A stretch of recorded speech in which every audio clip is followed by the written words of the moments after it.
Greetings and welcome to our series of weekly devotionals. Today we're wrapping up our look at a short passage in the book of Proverbs.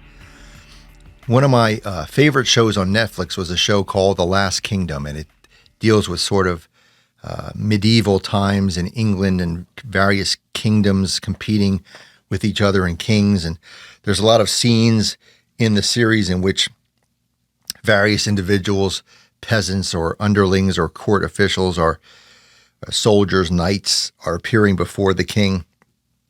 And there's an awful lot of maneuvering and manipulation and scheming going on, trying to win as much power and prestige as possible. And it occurred to me that, in the many centuries since that story took place, not a whole lot has changed in our society. People still spend a great deal of energy competing against one another for power, wealth, etc., and trying to knock others down as they climb the ladder to success. And our passage in the book of Proverbs warns against that kind of behavior. Do not put yourself forward in the king's presence, the writer of Proverbs suggests. And,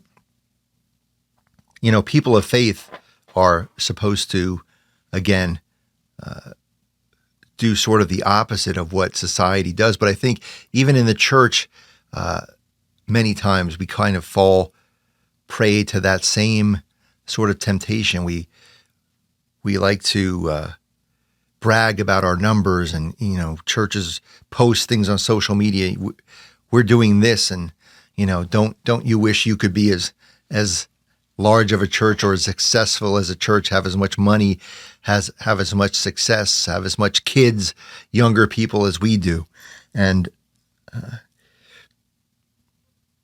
I think it's important to remember that in the Christian church, at any rate, that we follow and put ourselves in the presence of a different kind of king, a king who does not wield the worldly power and prestige and wealth and success, whose kingship is not about maneuvering and manipulation and competition, but whose exaltation, Christ the King, was exalted only after his time on the cross, only after Calvary.